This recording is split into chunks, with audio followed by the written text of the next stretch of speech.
Va a pecar la pastora, pero está, según parece, está ocupada. Muy bien.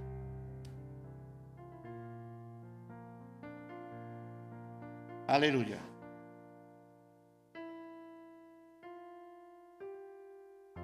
Vamos a hablar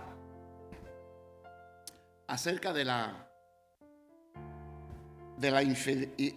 infidelidad de Israel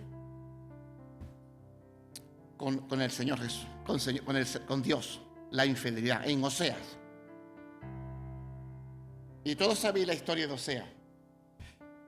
Y en el capítulo 1 en adelante, vamos a leer un poquito nada más porque vamos a la introducción ahora. Nos dice así: palabra de Yahvé, que vino a Oseas, hijo de Berí, en los días de Usías, Jotán, Acá y Ezequías, reyes de Judá, y en los días de Jeroboam, hijo de Joás, rey de Israel. Cuando vino por primera vez palabra de Yahvé a Oseas, Yahvé dijo a Oseas: anda, toma para ti a una mujer prostituta y engendra hijos de prostitución, porque la tierra se ha prostituido en gran manera a espaldas de Yahvé. Entonces fue y tomó a Gomer, hija de Diblaim, y ella concibió y dio a luz a un hijo. Padre, en el nombre de Jesús, bendice tu palabra, Señor, y que la palabra sea de edificación para tu iglesia. En el nombre de Jesucristo, amén y amén. Ya está. Vale. Bueno, lo que quería compartir con vosotros, como bien hemos dicho, vemos, ¿verdad?, claramente que Oseas era un profeta que Dios lo había traído para hablarle al pueblo de Israel, pero hablarle desde una perspectiva viviente. Él había vivido la experiencia, ¿verdad?, de ese dolor, de ese conflicto, para transmitirlo al pueblo de Israel. Y vamos a empezarlo. Dice: el nombre de Oseas significa salvación. Predicó en el reino del norte, Israel, y también llamado Efraín, durante un periodo de declinación nacional. O sea, hubo un declive espiritual en el reino del norte. Cuando Oseas empezó su ministerio, Jeroboam II era el rey y fue un tiempo de gran prosperidad. Pero la nación se podría interminablemente y se involucraba en alianzas extrañas en lugar de confiar en que Dios los guiaría y protegería. O sea, se estaba corrompiendo la nación de una manera tremenda. Oseas vivió para ver cómo los sirios llevaban cautivo a Israel en el año 721 a.C. Léase Segunda de Reyes 15-17, que no lo vamos a leer porque son 2 capítulos, pero vemos claramente la cantidad de trascendencia, de herencia, de reinados que hubo. Y la mayoría desagradaron a Dios, no andaron conforme a la palabra. Entonces vemos aquí una parte del trasfondo histórico.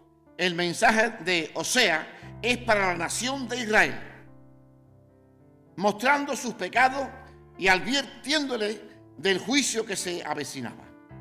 Como veremos, hay también un mensaje de esperanza para el futuro, pero lo singular en cuanto a su mensaje es que tuvo que vivirlo antes de predicarlo a su pueblo. El profeta tuvo que experimentar profunda agonía en su matrimonio debido a los pecados de su esposa.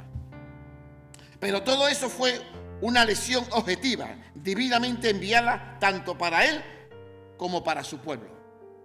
Aleluya. Entonces vemos claramente que Dios tenía un propósito, que lo va viviendo ahora, tenía un propósito, y el propósito era que Oseas experimentaba ese dolor, ese trauma, ¿verdad?, de que la mujer se fue con otro, Y vemos como Dios dice, ven en busca de ella. Ven en busca de ella.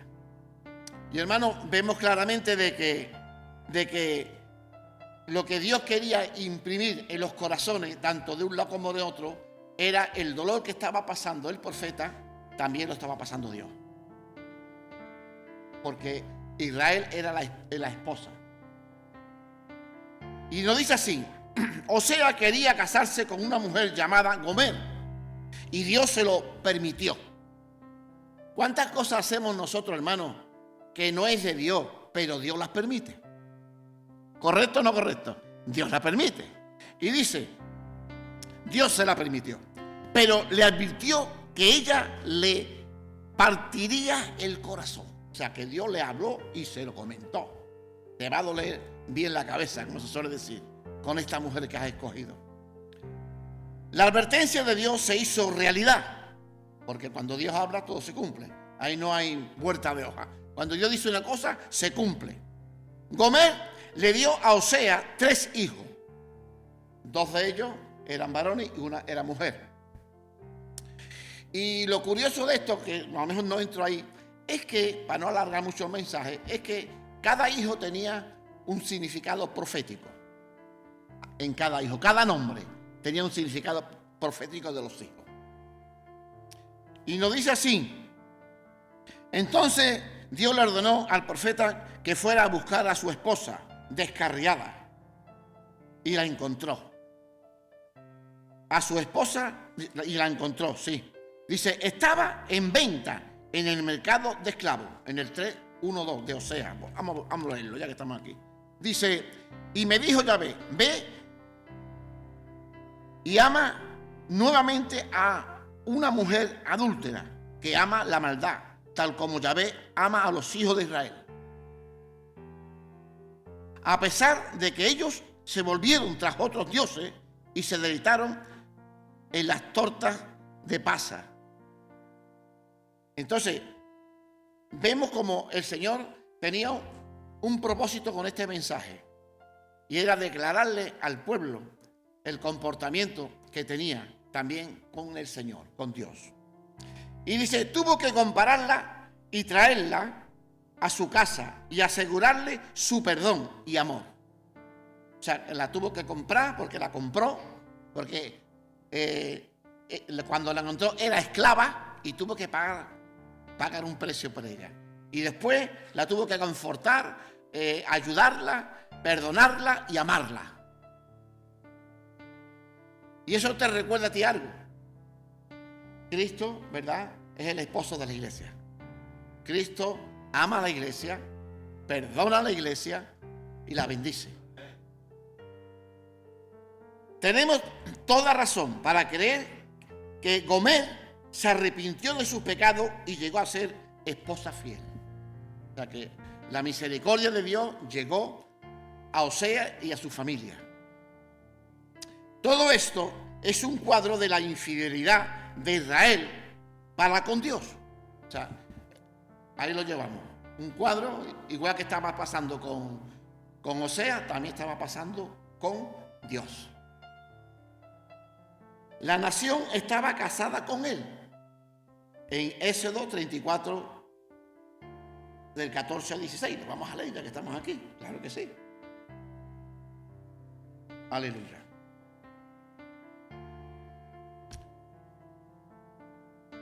Éxodo 34. Aquí está. 14 al 16. Dice, no te postrarás a otro Dios, porque Yahvé, cuyo nombre es celoso, es un Dios celoso. No harás alianza con los habitantes de la tierra, no sea que se extravíen en pos de ídolos y ofrezcan sacrificio a sus dioses y te inviten a comer de sus sacrificios. Y tome de las hijas de ellos para tus hijos y de tus hijas a los hijos de ellos, y tus hijos se extravíen en pos de los dioses de ella. Entonces vemos claramente que Dios estaba dando estaba advirtiendo al pueblo que no se puede contaminar. Los que estamos en Cristo no podemos contaminarnos con la gente del mundo. Entonces, la importancia que tiene que cuando nos vayamos a casar, ¿verdad?, que cojamos a gente cristiana, no gente mundana, porque después es un problema serio y grave. Y vemos aquí, ¿verdad?, que la misericordia de Dios está siempre sobre Israel, su misericordia. Y nos dice, tuvo que comprarla, traerla a su casa, como antes hemos dicho, y asegurarle de su perdón y amor. Todo eso tuvo que hacer. Pero aún no dice, y debía haberle permanecido fiel. Y entonces vemos que Israel no fue fiel con el Señor. Se fue en busca de sus ídolos, se mezcló con la gente del mundo. Era un caos total. Y eso nos pasa hoy día en la iglesia. Cuando nos juntamos con gente impía, gente que no conoce el Evangelio, que no conocen a Dios, te contaminan. Y tenemos que aprender a tener amistades cristianas. Amén. Amistades cristianas. Nos dice, haberle permanecido fiel. Pero Israel cometió adulterio espiritual. Todos sabéis lo que es un adulterio espiritual. Y no hace falta irse muy lejos.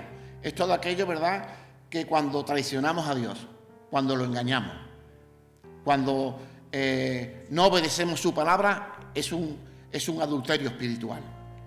Y debemos, hermanos, de reflexionar, ¿verdad?, en nuestros corazones, de que nuestra meta como hijos de Dios es agradar a Dios. No desobedecerle, no hacerle pasar al Señor dolor en su corazón acerca de su pueblo. Porque ya no es solamente el pueblo de Israel, sino la iglesia también es el pueblo de Dios. Amén. Aleluya. Al olvidarse, nos dice aquí, al olvidarse del verdadero Dios y adorar a los ídolos de sus enemigos, ellos le prometieron muchos placeres. Pero la nación descubrió que había idéntico dolor y sufrimiento. O sea, era todo un engaño. El diablo viene, ¿verdad?, disfrazado para engañarte, para seducirte. Pero el resultado después es muerte, porque la paga del pecado es muerte, la paga del pecado, muerte espiritual. Así como Osea buscó a su esposa y la compró de nuevo, el Señor buscaría a su pueblo, los liberaría y los restauraría a su amor y bendición. Ese era el propósito de Dios, de bendecir a su pueblo. A pesar de que el pueblo le había dado la espalda, de que tenía ídolos, vemos a un Dios, hermano, tan grande en misericordia que nos quedamos asustados. Yo no sé si tú has experimentado la misericordia de Dios, pero yo sí la he experimentado. ¿Por qué? Porque he sido rebelde. Y al Señor llega un momento en que te confronta. Y tú tienes que decir, ¿qué hago? ¿Para dónde voy? ¿Para la derecha o para la izquierda? Dios te confronta para que sigas el camino de Dios, no el camino del mundo que te lleva a la condenación. Y eso es lo que estaba haciendo Dios. Estaba confrontando a Israel, pero en un espíritu de amor, de compasión, de misericordia. Aleluya. ¿Qué Dios tenemos, hermano? ¿Qué Dios tenemos? Gloria a Cristo Jesús. Aleluya. No podemos dejar estos capítulos, dice, sin destacar que el adulterio espiritual puede ser también un pecado para los cristianos del Nuevo Testamento. También. Ahí nos implicamos todos en ese caminar hacia el Señor. Así como fue los judíos del Antiguo Testamento. Si lo vemos en Primera de Juan 2, del 15 al 17, lo buscamos. Claro que sí, lo buscamos ahora mismo. Me se ha caído el marcador. Ahora, buscamos Primera de Juan, hemos dicho. Primera de Juan 2, porque merece la pena leerlo. Aleluya. Aleluya. Dice así, del 15 al 17. No amen al mundo, ni las cosas que están en el mundo, ni las cosas que están en él. Porque el que ama al mundo, el amor del Padre no está en él. Porque todo lo que hay en el mundo, las bajas pasiones de la carne, los deseos de los ojos y lo vano del mundo, no procede del Padre, sino del mundo mismo. Y el mundo pasa y sus pasiones, pero el que hace la voluntad de Dios permanece para siempre. Entonces vemos cómo el Señor quiere que nosotros permanezcamos en el camino correcto, no que nos desviemos, sino que sigamos en ese caminar de obediencia, de santidad y un camino, hermano, que nos lleva a los frutos del Espíritu Santo, a tener la paz, el gozo, la mansedumbre, etc.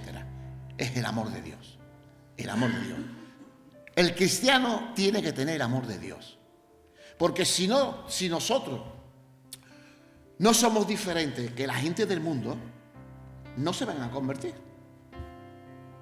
No tiene sentido, porque yo no veo diferencia. Pero cuando un cristiano tiene el amor de Dios, está, hermano, ungido. Está ahí y la gente se da cuenta de que somos diferentes. Y eso es lo que cautiva y llama la atención de las personas. Es muy importante que vean en nosotros el amor de Dios. El amor de Dios viene cuando hay una relación genuina con Dios. Si no, no viene. Es un regalo que nos da Dios. Podemos decir que es el fruto, el amor de Dios. Es algo maravilloso en la vida del creyente. Lo que pasa es que muchas veces bajamos la guardia y se va el amor de Dios. Pero tenemos que permanecer en ese, como dice en Apocalipsis, en ese primer amor. Maravilloso. Aleluya. Un amor, ¿verdad?, que cede de todo conocimiento, dice la palabra del Señor. Aleluya. Aleluya. Los cristianos que aman al mundo y viven para el pecado son falsos a su Salvador y le destrozan el corazón. A Dios, claro está. Los cristianos falsos, los que tienen doble vida, los que no andan como tienen que andar, al Señor le hace daño. Y precisamente para eso vino Cristo, para redimirte de la maldición de la muerte. Para eso vino Cristo. Él murió por tus pecados y por los míos. Aleluya. Pablo advirtió a los corintios en contra de esto, en 2 Corintios 11, del 1 al 3. Lo leemos también, claro que sí. 2 Corintios. Aleluya.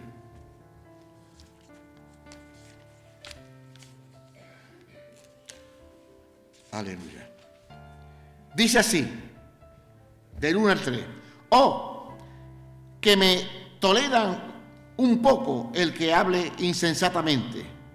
En verdad, toleradme, porque los celo, con celo de Dios, porque los desposeé a un esposo para presentarlo como una virgen pura a Cristo. Pero me temo que así como la serpiente con su astucia hizo extraviar a Eva, del mismo modo sus mentes sean desviadas de la sencillez que es en Cristo. O sea, el enemigo es muy sutil y quiere separarnos de la comunión con Dios, de la verdad de Dios, de su palabra. Nosotros, los cristianos, como bien sabemos, andamos conforme a ¿qué? A su palabra. Nuestros mandamientos es obedecer a Dios, la palabra de Dios. Hay 2 mandamientos para cumplir los 10. Primero es amarás a Dios sobre todas las cosas, con todo tu corazón, con toda tu mente, con toda tu fuerza. Y el segundo es parecido, amarás a tu prójimo como a ti mismo. Ahí cumple los 10 mandamientos. Amén. Muchas veces, ¿verdad?, nos hacen daño, pero tenemos que perdonar. Porque así lo declaró el Señor. Si tú quieres que Dios te perdone a ti, tú también tienes que perdonar. Amén. Aleluya. Aleluya. Se proclaman los pecados de Israel. En el capítulo del 4 al 7, vienen capítulos 4 al 7, ahí vienen. Sin duda, todos los vecinos hablan de los pecados de Gomer, la esposa de Osea, y la señalaban con dedo acusador.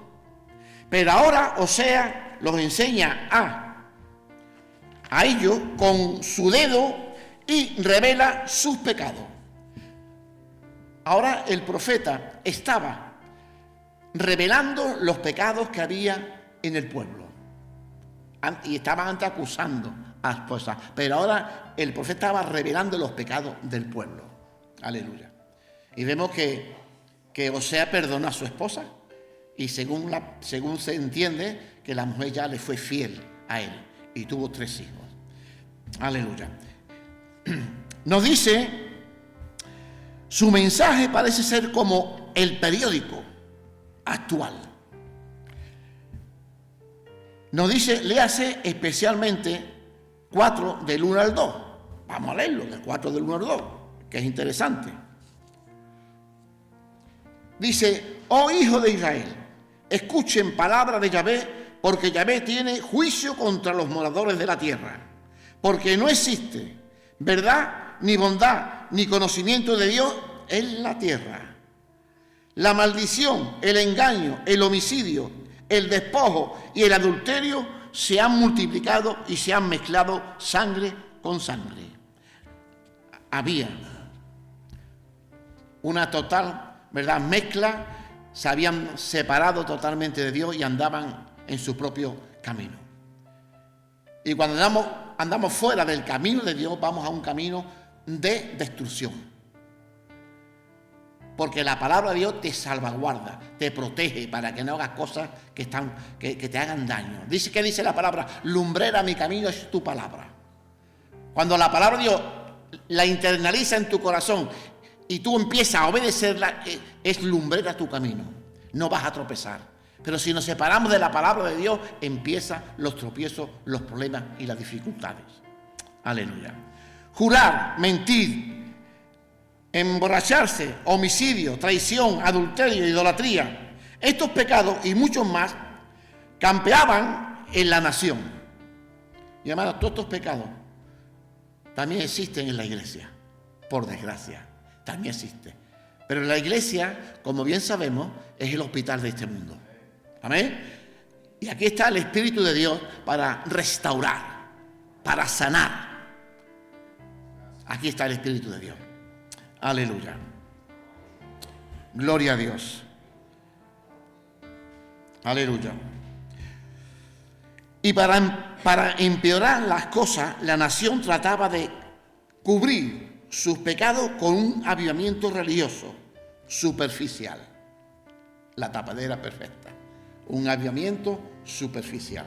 ¿Cuántas iglesias hay que no practican la verdad? Andan en la religión y no andan en el camino de la salvación, sino son religiosos. Nosotros, con la ayuda del Señor, no somos perfectos, por supuesto que no, pero tratamos de andar en sus caminos. Amén. Aleluya. Osea es un predicador maestro. Analice cómo pinta la condición espiritual del pueblo. Aleluya. Primero, nótese de la mañana, en el 6:4, podemos leer, nubes de la mañana. Cada esto tiene su significado. En el 6:4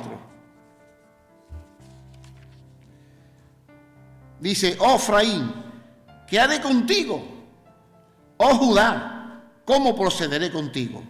Porque su compasión es cual nube matinal y cual rocío que surge temprano y luego desaparece. El Señor, ¿verdad?, en su rica misericordia, quiere que nosotros, ¿verdad?, valoremos las cosas de Dios, que las firmemos, no que las dejemos a un lado. No que las dejemos a un lado. Nos dice también, aleluya, como dice aquí 1 minuto desaparecida al siguiente. Nada hizo. Torta a medio cocer, en el 7:8. Tortas que no estaban hechas. Porque su religión no penetraba profundo en sus vidas, sino que era algo superficial, la religión. Y una religión, hermano, que no la vivimos, que no la ponemos en práctica, es imposible. Y podemos ser cristianos light, como yo digo, light, pero tenemos que ser cristianos auténticos, donde el amor de Dios esté en nosotros y que seamos de bendición para otros. Y que seamos capaces de tener esa experiencia de extender el reino de los cielos. Aleluya. Aleluya. Gloria a Dios. Se pronuncia el juicio sobre Israel en el capítulo del 8 al 10. Dice, el descarriado siempre es castigado. El descarriado. Lo podemos ver en Proverbios 14, Proverbios. Lo vamos a ver, muy interesante. 14. Aleluya. Dice, de sus caminos se saciará el de corazón insolente, pero el hombre bueno estará satisfecho con su propio temor. Aleluya. Aleluya. Y esto era Israel, un descarriado. En el 4:16 de Oseas también nos lo dice muy claro. En el 4:16 de Oseas nos dice, pues cuál novillo que se revela al yugo, así se rebelaron los hijos de Israel, por tanto los apacentará Yahvé como a cordero en lugar amplio. Aleluya. El propósito de Dios es ayudarnos, de fortalecernos. Aleluya. Nos dice aún más. Aleluya. Los cristianos que rompen sus votos al Señor no pierden su salvación, por supuesto, pero pierden su gozo, poder y utilidad. Lo pierden. Están aquí en la tierra, hermano, de paso, y no disfrutan de nada. Son gente amargada, porque por cuanto ni eres caliente ni eres frío, sino tibio, te vomitaré de mi boca. Tenemos, hermanos, que tomar la decisión correcta. Amén. Aleluya. Aleluya. Y nos dice aún más.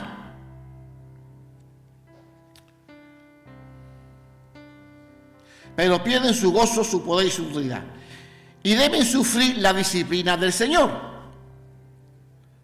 O sea que si tú no entras en los caminos de Dios, como Dios te dice las cosas que tú hagas, va a haber disciplina de parte de Dios. O sea, podía ver a Siria viniendo a castigar a la nación y llevándola al cautiverio. Describe el juicio viniendo como un águila veloz. Venía, describiéndola. Todos sabéis que el águila, ¿verdad?, ve en las alturas, ve mucho. O así tenía la revelación el profeta, de esa manera, de esa magnitud. La ira del torbellino y la ferocidad del fuego. La nación va a ser esparcida por la desobediencia, por la rebeldía de Israel. Y cosecharán más de lo que han sembrado. Van a cosechar más de lo que han sembrado. Los pecadores ciegan lo que siembran, por supuesto. Pero también ciegan más porque aquellas pocas semillas plantadas se multiplican en una cosecha grande. ¿Y qué nos dice? Qué terrible es cegar la cosecha del pecado. Qué terrible. Cuando cosechamos la maldad, andamos en tinieblas, estamos ciegos, la cosecha es destructiva en el ser humano. David sembró una semilla de lujuria y vea qué cosecha de lágrimas cegó. Vemos que se enamoró de Jezabel. Y el precio que pagó, se murió el hijo murió el general Urías porque él lo mandó al frente y hermano pagó unas grandes consecuencias. Y en el Salmo 32 lo dice muy claro: mientras callé, envejecieron mis huesos en mi gemir. Hermano, el pecado, sí, Dios perdona los pecados, pero tú tienes que pagar un precio también fuerte de arrepentimiento. Amén. Aleluya.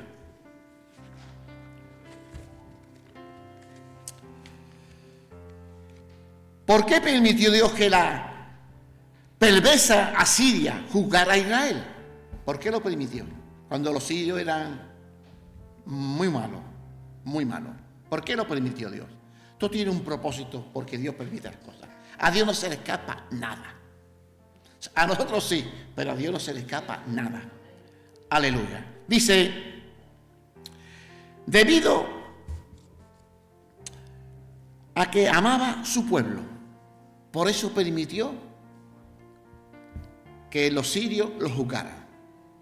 Debido a que Dios amaba a su pueblo. El amor siempre disciplina para hacer mejor al hijo. Amén. El amor siempre disciplina para hacer mejor al hijo o a la persona. En Hebreos 12, de 1 al 13, viene ahí. Y en Proverbios 3, 11 y 12, que lo vamos a leer. Proverbios, hemos dicho Proverbios 3. Aquí está. 11 y 12. Dice, hijo mío, no menosprecies la disciplina de Yahvé, ni desmayes a causa de su amonestación. Porque Yahvé al que ama, disciplina, tal como un padre disciplina a su hijo. Entonces vemos claramente que Dios a veces nos tiene que castigarnos porque no obedecemos su ley. Amén. Y nos tiene que corregir. Y esa es la manera que Dios permitió al pueblo de Israel. Por eso los sirios, Dios lo permitió para corregir, para que valoraran realmente el amor de Dios. Y dice, la mano que castiga es una mano de amor.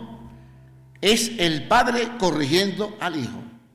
No es el juez castigando al criminal. Cuán agradecidos debemos estar por el castigo de amor de Dios. Dice, en el Salmo 119, versículo 71, dice, la ley de tu boca es mejor para mí que millares de objetos de oro y plata. Tremendo, tremendo. Lo que Dios, ¿verdad?, nos enseña. Lo importante que es la palabra de Dios.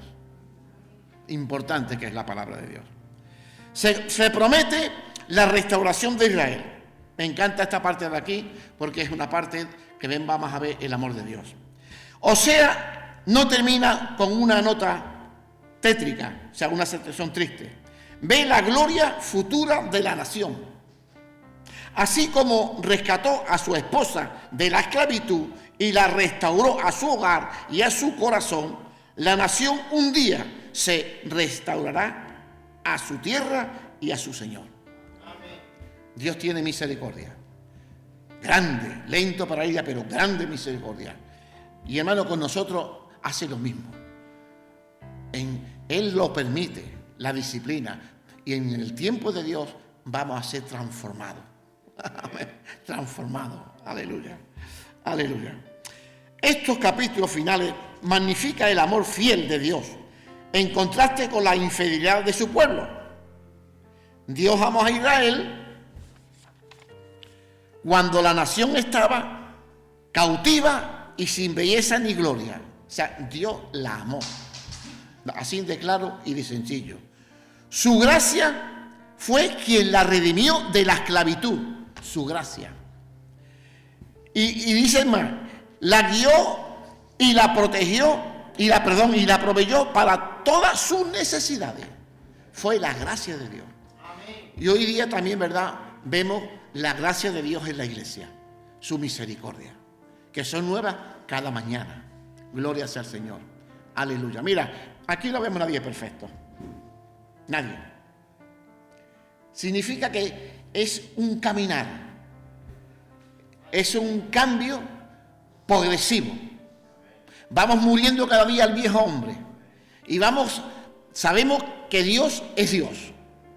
Y que Él ha hecho la salvación para nosotros. Pero venimos del mundo. Estamos contaminados y nos gusta el pecado. Y tenemos que pedir a Dios que nos ayude a cambiar. Que nos arrepintamos. Que aborrezcamos lo que Él aborrece. Y ese es un proceso. Conforme tú te vas entregando a Dios, le vas confesando tus pecados, Él va haciendo la obra en nuestras vidas. Aleluya. Pero desde el mismo principio de este matrimonio entre Jehová e Israel,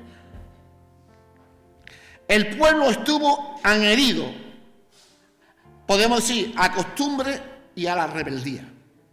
Estuvo el pueblo. Era un pueblo contumaz, un pueblo rebelde. En el 11:7 de Osea. Dios los atrajo con cuerdas de amor. Fijaros cómo es el pueblo y Dios encima lo atrae con cuerdas de amor. Pero ellos trataron de romper esas cuerdas y seguir su propio camino. Que hermano, qué necio es el hombre. Qué necios somos. Que sabemos la verdad y no caminamos por la verdad. Caminamos por la mentira. El pecado no solo es quebrantar la ley de Dios, es destrozar el corazón de Dios. No es simplemente, ¿verdad?, quebrantar la ley, sino que destroza el corazón de Dios. Porque Dios es un Dios, Dios es amor. Fuerte, es que es amor. Su esencia es amor. Y Él lo demuestra en el Antiguo Testamento. Y en el Nuevo, porque de tal manera amó Dios al mundo. Lo demostró, ese amor tan maravilloso, sublime. Aleluya. Aleluya. Para ver en anhelante corazón de Dios, al tratar de traer a su pueblo infiel de regreso al lugar de bendición. En el capítulo 12 vemos a la nación hablando en grande y fantasioso a su riqueza y logro. Sin embargo, Dios dice, se están alimentando de viento. Todo no es sino aire caliente. O sea, el ser humano se cree que por la riqueza, que le va todo muy bien y se olvidan de Dios. Y con eso es suficiente. Y eso no vale para nada. Porque cuando llegue la hora de la verdad, ¿qué va a pasar? ¿Te vas a llevar toda la riqueza para el cielo? Se queda todo aquí. No te vas a llevar nada. Nada. Naciste desnudo y desnudo nos vamos a ir. Así que, hermanos, tenemos que valorar los principios de la palabra del Señor. Valorarlo, recibirlo en nuestro corazón y permanecer. Hay que permanecer. El rebelde puede disfrutar de riqueza material y placeres físicos, pero esto jamás santificará ni glorificará al Señor. Y al final, el rebelde empobrecerá y quedará arruinado, ciego y desnudo. Cuando nos apartamos de Dios, vamos a quedar totalmente ya nefastos. Como dice aquí, quedará arruinado espiritualmente, ciego, no es capaz de ver la grandeza de Dios, está ciego por el diablo, no te impide ver a Dios, y desnudo. Yo creo que más de uno se ha visto así, ¿verdad?, en estas circunstancias. Pero gracias al Señor, ¿verdad?, ahora los ojos espirituales se han abierto. Y podemos, ¿verdad?, orarle al Señor y pedirle, Señor, te necesito. Quiero seguir el proceso del cambio interior. Ese hay que buscarlo. Ese proceso del cambio interior para que Dios te use en su iglesia para extender, ¿verdad?, su reino. Aleluya. En el capítulo 14, y vamos concluyendo, es el llamado amoroso de Dios a su esposa. Al volver a su corazón y bendición, le pide sacrificio de labio, palabras de confesión y no sacrificio de animales. Le promete sanar su rebelión, en el 14:4, que lo vamos a leer ahora. restaurarla a su favor. Describe a la nación como una viña o algo fructífero. Una vez que se haya vuelto de sus ídolos y regresado al Señor, por supuesto, esto ocurrirá cuando Jesucristo venga a la tierra para establecer su reino y cumplir promesas hechas a los padres. Se cumplirán estas promesas de Dios cuando Él venga a la tierra a gobernar. Pero por favor, no se pierda el mensaje personal aquí. Los rebeldes pueden volver al Señor y experimentar su perdón. Primera de Juan 1:9. Si confesares con tu boca, ¿verdad? Entonces, y te apartas del pecado, alcanza misericordia. Tienes que confesar el pecado. Y nos dice aún más, y ser restaurado al lugar de bendición y utilidad. Los versículos finales presentan dos caminos, el del Señor, que es el recto, y el de los transgresores, que es el torcido. Apropiese del versículo 4, lo leemos. Yo sanaré su rebelión, los amaré de pura gracia, porque mi ira se apartó de ellos. Dios perdona. Él sigue siendo el mismo, ayer, hoy y por los siglos. Hermano, para Dios no existe el pecado si tú te arrepientes y le pides perdón al Señor. No existe. Dios es un Dios de misericordia. Y nos dice que experimentemos la sanidad de los pecados, perdonándonos. Entonces necesitamos de una forma práctica, una forma creyendo en la palabra de Dios, en Oseas 14:4, yo sanaré su rebelión, los amaré de pura gracia, porque mi ira se apartó de ellos. Hermano, ¿qué podemos decir más de Dios? Ya no podemos decir más nada. Es la rica misericordia que Dios tiene con la nación, no solamente de Israel, sino con su iglesia. Es una rica misericordia, maravillosa. Y yo pienso, ¿verdad?, que podemos entrar en esa dimensión de la oración, pidiéndole al Señor, ¿verdad?, que nos ayude. Que en nuestro corazón no esté las cosas del mundo, sino que nos vaya limpiando de una manera festiva. Que tengamos un encuentro personal con Él. Que haya un avivamiento dentro de nosotros. Amén. Aleluya. ¿Quieres orar por eso, Shari? Que tengamos un encuentro, un avivamiento personal con el Señor. Que el Señor nos ayude a ese cambio que tanto necesitamos. Amén. Si tú te identificas, hermano, pues levántate y vamos a orar. Amén. Para que Dios haga la obra dentro de nuestros corazones. Él nos cambia, nos transforma. Aleluya. Gloria sea al Señor. Necesitamos más que nunca el amor de Dios. Porque el amor de Dios cubre multitud de pecados y de ofensas. Aleluya. Gloria a Dios. Aleluya. Aleluya. Gracias, Señor, por cada palabra que tú pones. Aleluya. Padre, porque sabemos que tu palabra es poderosa. Te pedimos que esta palabra que ha sido sembrada en nuestros corazones de fruto digno de arrepentimiento. Amén. Tú toques la vida, Señor, de forma que por primera vez escuchando la palabra. Amén. La vida de Gabriel, la vida de la visita que viene también, Padre. Amén.